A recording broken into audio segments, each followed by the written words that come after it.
تراویح کی نماز ادا کرنا نبی صلی اللہ علیہ وسلم نے اس کی ترغیب بھی دی ہے اور خود اس پہ عمل بھی کیا ہے۔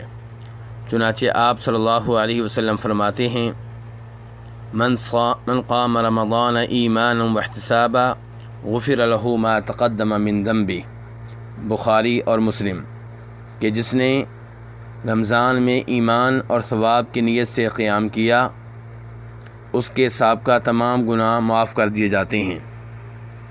تو اس سے پتہ چلا کہ تراویح کی نماز ادا کرنا بہت عظیم عمل ہے اور یہ کہ نبی علیہ الصلوۃ والسلام نے اس کی ترغیب دی ہے۔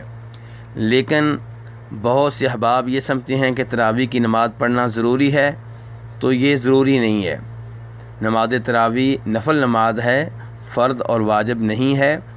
نبی صلی اللہ علیہ وسلم نے اپنے زمانے میں ایک رمضان میں یہ نماز 3 رات پڑھائی، اور چوتھی رات جب صحابہ کرام جمع ہوئے تو آپ نماز کے لیے گھر سے باہر نہیں آئے، اور صبح آپ نے فرمایا کہ مجھے معلوم تھا کہ تم لوگ نماز پڑھنے کے لیے آئے ہو، لیکن میں اس ڈر سے باہر نہیں آیا کہ کہیں یہ نماز تم پہ فرض نہ کر دی جائے۔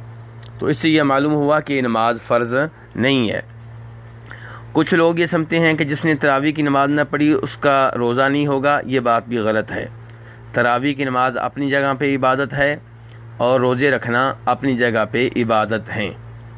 ایک آدمی تراویح کی نماز نہیں پڑھ پایا تو اس کا مطلب یہ نہیں ہے کہ فرض روزہ نہ رکھے، بلکہ روزہ رکھنا واجب ہے، ضروری ہے، لازمی ہے۔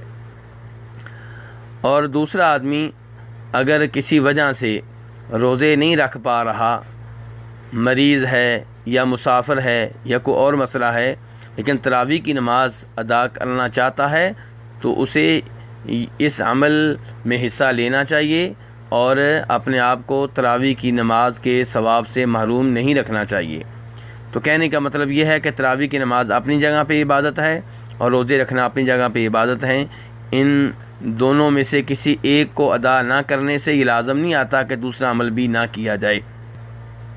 تراویح کی نماز جماعت کے ساتھ ادا کرنا اس لحاظ سے بہتر ہے کہ آپ صلی اللہ علیہ وسلم فرماتے ہیں کہ جو شخص امام کے ساتھ رمضان میں قیام کرتا ہے، یعنی تراویح کی نماز ادا کرتا ہے، اس کے لیے پوری رات کا قیام لکھ دیا جاتا ہے۔